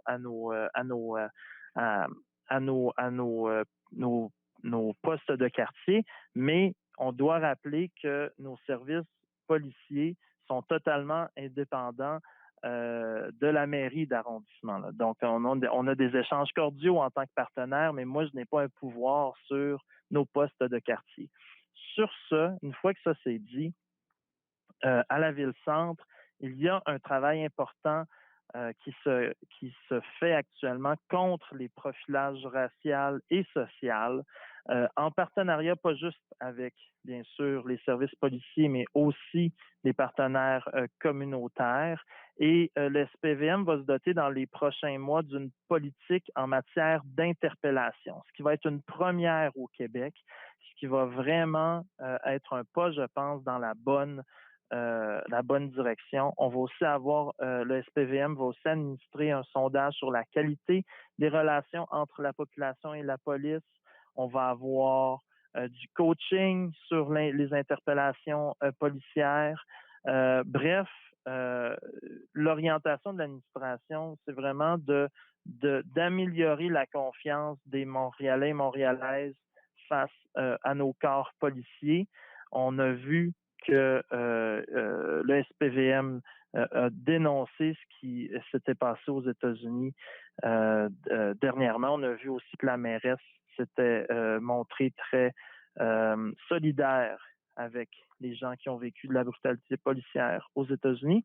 Et on continue de travailler dans ce sens-là. Donc, merci beaucoup, Mme Larochelle, pour votre question et votre engagement sur cette importante cause. Donc, cela termine notre période de questions citoyennes. On peut donc passer au point 10. Oh, est-ce qu'il y aurait une intervention? Excusez-moi, j'ai entendu quelque chose sur la ligne. Est-ce qu'il y aurait une intervention supplémentaire de la part d'un élu? Monsieur le maire, Karine Boisverrois, simplement oui. vous dire que je suis toujours là, j'entends tout par téléphone. Je suis désolée, je n'arrive pas à avoir la connexion, mais je suis bel et bien toujours avec vous. Pas d'inquiétude. Parfait, merci beaucoup, Mme Boisverrois, de votre suivi téléphonique de la période des questions. Et maintenant, on peut donc passer au point 10.07 de l'ordre du jour. Mme Barsalou? Oui. Est-ce que vous m'entendez bien? Oui. Approuver les procès-verbaux des séances du Conseil d'arrondissement tenues les 4 et 21 mai 2020. Proposé par M. Lessard-Blais, appuyé par Mme Miron. Adopté. 20.01. Oui, 20.01. Mme Barsalou, allez-y. Oui. Accorder une contribution financière de 96 151 $ à l'organisme Solidarité Mercier-Est pour la réalisation de la phase 15 de la démarche de revitalisation urbaine intégrée du secteur sud de Mercier-Est, du 1er mai 2020 au 30 avril 2021. Approuver et ratifier la convention à cet effet. Proposé par... Oui, je propose, appuyé par Mme Miron. 20.02. Accorder une contribution financière de 88 367 $ à la table de quartier Hochelaga-Maisonneuve pour la période 1er mai 2020 et 30 avril 2021 pour la réalisation de la phase 9 de la démarche de revitalisation urbaine intégrée du secteur sud-ouest de Hochelaga-Maisonneuve.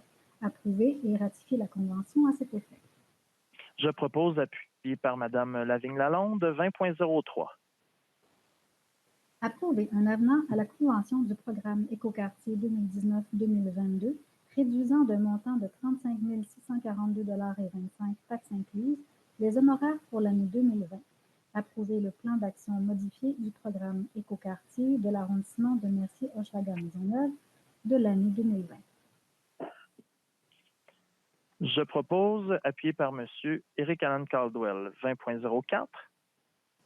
Approuver la prolongation du bail par lequel la Ville loue de la Commission scolaire de Montréal pour une période additionnelle d'1 an à compter du 1er juillet 2020 l'immeuble situé au 1905 rue de Cadillac à Montréal, au centre du bourg, d'une superficie d'environ 1896 et 6 mètres carrés à des fins communautaires et sportives pour l'arrondissement de Mercier-Hochelaga-Maisonneuve et autoriser une dépense totale de 239 995,74 $, taxes incluses. Je propose, appuyé par Mme Lavigne-Lalonde, 20.05. Approuver la convention de service entre la Ville de Montréal et l'organisme « Il y a quelqu'un à l'autre bord du mur » pour les projets de bonification de 36 carrés d'arbres inactifs permanents aménagés en 2019 et d'aménagement horticole de 18 nouveaux carrés d'arbres inactifs permanents dans l'arrondissement de Mercier-Hochelaga-Maisonneuve pour l'année 2020 et autoriser une dépense totale de 30 848,69 $, taxes incluses. Je propose, appuyé par Mme Boivin-Roy, 20.06. Attribuer à la firme Les Entreprises Daniel Robert Incorporé un contrat de 1 537 966,54 $, taxes incluses, pour les travaux d'aménagement d'un jardin communautaire dans le parc Clément Jeté Nord, conformément à l'appel d'offres public 2020-001 et autoriser une dépense totale de 1 779 348,78 $, taxes incluses. Je propose, appuyé par Mme Miron, 20.07. Attribuer à Pavage Métropolitain Incorporé un contrat de 6 049 787,61 $, taxes incluses, pour des travaux de reconstruction de trottoirs, de bordures de béton, de réaménagement géométrique des intersections, associés aux travaux de planage et de revêtement bitumineux des chaussées, ainsi que la réfection mineure de trottoirs et la construction de dalles de béton pour support à vélo sur les différentes rues de l'arrondissement de Mercier-Hochelaga-Maisonneuve, conformément au document de l'appel d'offres public 2020-009 P. Autoriser une dépense totale de 6 803 766,37 $ et affecter une somme de 874 711 $ du surplus au projet afin de financer les travaux sur le réseau artériel. Je propose, appuyé par M. Caldwell, 20.08. Attribuer à Creusage RL Incorporé un contrat de 236 043,68 $, taxes incluses, pour le service d'excavation pneumatique d'une durée de 2 ans pour l'arrondissement de Mercier-Hochelaga-Maisonneuve, conformément au document de l'appel d'offres public 20-18200. Je propose, appuyé par Mme Boivin-Roy, 30.01. Autoriser une dépense de 482 267,24 $, taxes incluses, pour le réaménagement de la rue Saint-Germain entre les rues Ontario et Adam, visant l'élargissement et l'ajout de fosses de plantation au trottoir de la rue Saint-Germain, l'aménagement d'avancées de trottoir aux intersections de la rue Adam, ainsi que l'aménagement d'un pavage surélevé pour personnes à l'endroit de la promenade Luc-Larrivée, dans le cadre des travaux d'égouts, de conduite d'eau et de voirie dans la rue Saint-Germain, de la rue Adam à la rue Ontario. Je propose, appuyé par M. Caldwell, 30.02.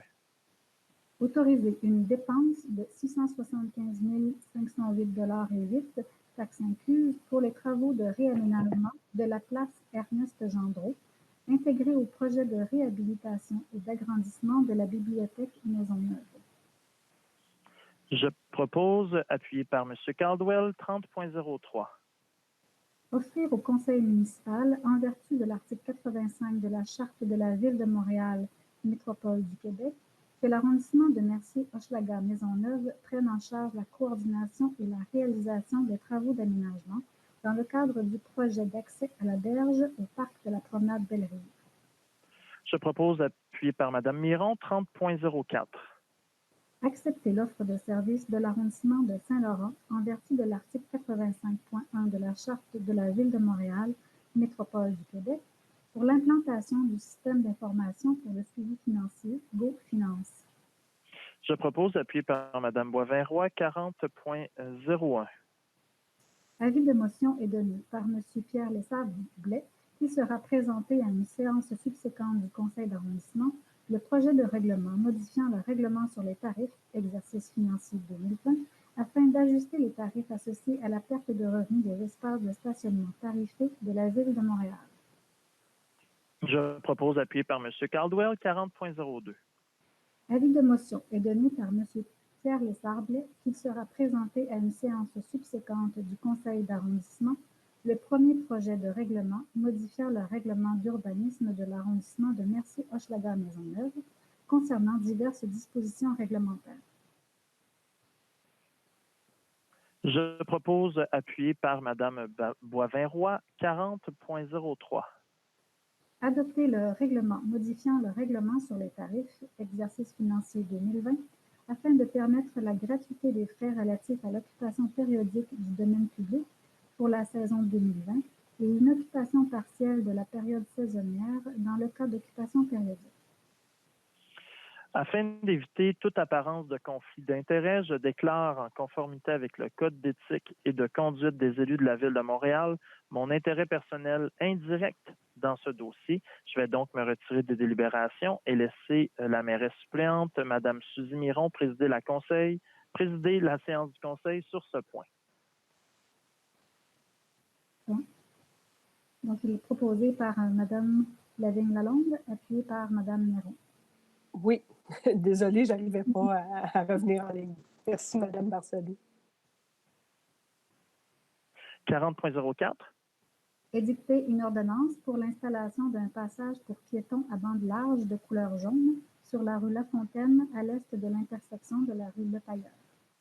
Je propose appuyé par Mme Lavigne-Lalonde, 40.05.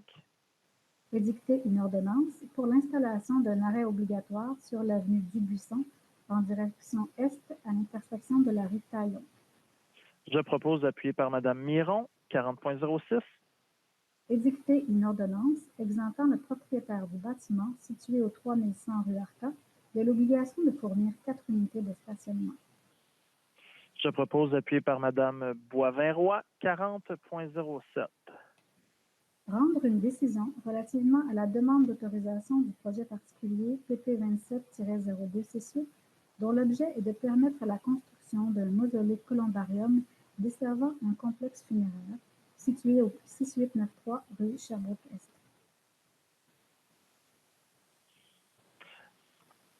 On n'a juste pas clarifié qui allait lire ce bout-là. Est-ce que c'est vous, Mme Barcelou? C'est moi? En fait, ça peut être... je croyais que c'était vous. OK, ben j'y vais. Donc, attendu que le règlement 99-134 de la Ville de Montréal prévoit à l'article 22 que les constructions sur le site du repos Saint-François d'Assise doivent être réalisées conformément au plan directeur de développement du site, attendu que le promoteur souhaite désormais modifier le phasage prévu au plan directeur pour réaliser les phases 9, 10 et 11 avant les phases 6, 7 et 8, et qu'il veut ainsi déroger au règlement 99-134, attendu que les membres du Conseil ont étudié attentivement le projet proposé, ses bénéfices et ses inconvénients, et qu'ils en sont venus à la conclusion que la modification des phases de construction aurait des conséquences sur la qualité de vie des citoyens riverains qui avaient reçu l'assurance par le plan directeur de développement de 1999 qu'il n'y aurait aucune construction avant que les autres phases du projet soient terminées. Attendu que les citoyens riverains ont exprimé leur opposition catégorique au projet devant le Conseil et lors des consultations publiques tenues par la Ville et par le promoteur, soulevant d'importantes inquiétudes sur le projet, attendu que sans consensus, ou du moins sans acceptation minimale de la population, un tel projet serait dommageable pour la relation de confiance entre la population, la Ville et l'institution qui est le repos Saint-François d'Assise et viendrait briser le contrat social envers les citoyens que la Ville a conclu en adoptant le règlement 99-134. Je propose, appuyé par ma collègue Karine Boivin-Roy, de refuser la demande d'autorisation du projet particulier PP 27-0268, dont l'objet est de permettre la construction d'un mausolée columbarium desservant un complexe funéraire, ici au 6893 rue Sherbrooke-Est. Donc, point suivant, 40.08. Adopter le premier projet de résolution du projet particulier PP27-0291 afin de permettre l'agrandissement du bâtiment situé au 1420-1436 avenue de la Salle entre les rues Sainte-Catherine-Est et Adam. Je propose appuyé par M. Caldwell. Et maintenant, on passe au dossier ajouté 40.09.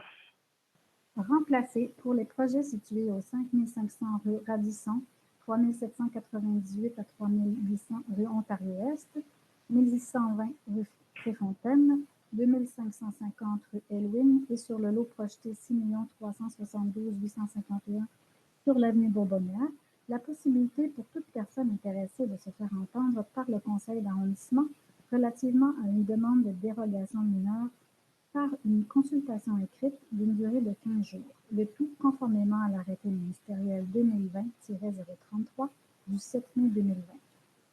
Je propose, appuyé par Mme Lavigne-Lalonde, 60.01. Prendre acte du dépôt du rapport sur l'exercice des pouvoirs délégués aux fonctionnaires et employés pour la période du 1er au 30 avril 2020. 70.01, période de questions des membres du conseil. Chers conseillers, conseillères, y a-t-il des questions? Cela nous mène donc au point suivant, Mme Barsalou. 60. Excusez-moi, il fallait que j'éternue en ligne. 70.02, levée de la séance. Merci beaucoup, Mme Barsalou. Madame Boisvert-Roy, est-ce que vous souhaitez intervenir? Ben non, simplement, vous souhaitez bonsoir à tout le monde et puis merci aux citoyens là, qui ont été avec nous. Là, je sais qu'on est revenu en ligne à peu près là, vers 7h28 aux alentours d'eux. Donc, il y a peut-être nos déclarations que malheureusement les citoyens n'auront pas entendues, mais au moins il y aura eu la période de questions. Oui, mais en effet, on va voir qu'est-ce qui est possible de mettre en ligne et de ne pas mettre en ligne. On va vérifier avec les techniciens. Merci beaucoup à tous les citoyens qui ont participé virtuellement à ce conseil d'arrondissement avec quand même une vingtaine de questions citoyennes. Merci beaucoup, Mme Barsalou. Merci aux membres administratifs, aux membres du personnel administratif et bien sûr, chers élus, Mme Boisvert-Roy, Mme Miron, Mme Lavigne-Lalonde et M. Éric Allen Caldwell, merci pour votre présence. Je vous souhaite une excellente soirée à tous et prenez soin de vous. Bonne soirée.